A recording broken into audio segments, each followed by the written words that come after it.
Hi guys, I hope you're having a good day. Welcome back to Savagery Gaming with me, Teddy. And for this video, I am going to give you an in-depth information about the supply centers. This building is currently being tested in PDR or the beta server.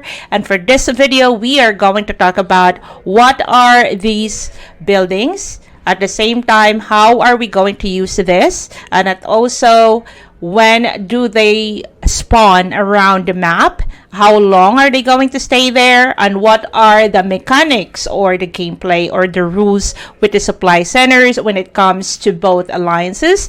And at the same time, how are these buildings going to change your strategy in Reservoir Raid?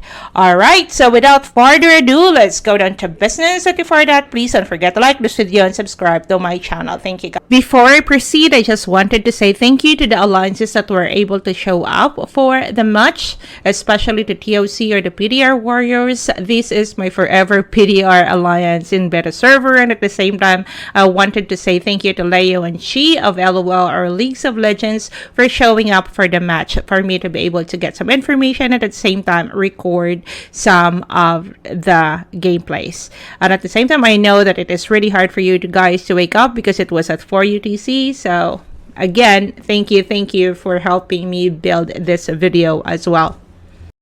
Just a disclaimer that all the notes and the things that you are going to see here is currently being tested in the beta server, the PDR server, and this is subject to change once it is added to the live server. So first thing first, the supply centers are buildings that you can find in the map as soon as the match started. However, these buildings will not open from the beginning of the match, but rather 10 minutes after the match starts. The convoys will be coming from the central reservoir and they will travel to the supply centers in progression. So it means that there is a travel time from the central reservoir to the supply centers, and once they arrive to the supply centers, there will be a cooldown for the players for them to be able to garrison the supply centers again. Both alliances can send up to 5 marches each for those supply centers. So say Team A will send 5 marches from 5 different players in supply center 1, and then Team 2 or Team B will send 5 marches to the same building, and so on and so forth. But you need to remember, guys, that you can only send 1 march per player for the supply centers. It's pretty much similar to the Capital Clash where you can only send 1 march either to 1 rally at a time. Also remember that you can only send troops or garrison the supply center before the convoy arrives. These buildings will change the gameplay or the strategy of alliances. It's because we already need a lot of rally leaders to secure or use their main marches to secure and defend the attacks from other players in different buildings in Reservoir Raid. Also, with the supply centers being added, we also need at least 1 main march of one of your strongest players, because how it's going to work, it's pretty much similar to the Arena of Doom.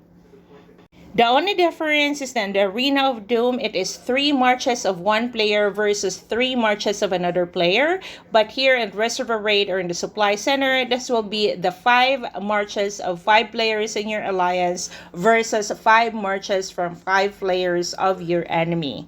You also need to remember that the first march that will enter the garrison will be the first march that will go into battle. So how is the battle going to happen? It happens as soon as the convoy lands to the supply centers. Both parties or both alliances marches will go through a battle phase like the Arena of Doom.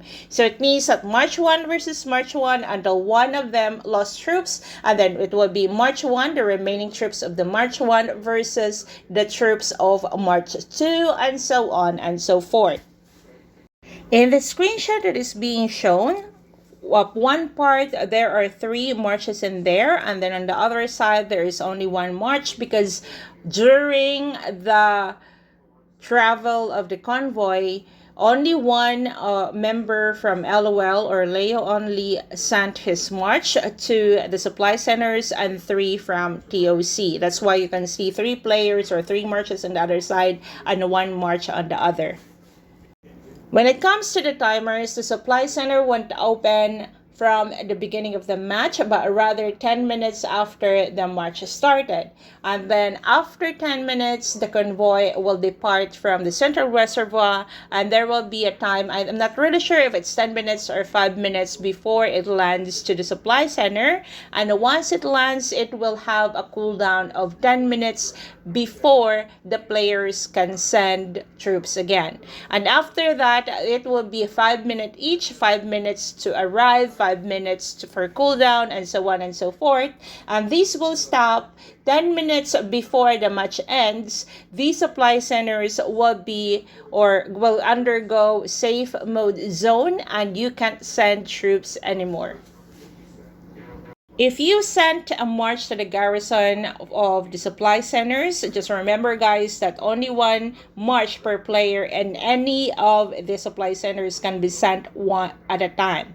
The alliance points is based on how many marches are left in the garrison, and at the same time, the personal score will be dependent on your occupancy time or the duration that you stay in the supply center, as well the extra bonuses from the battles.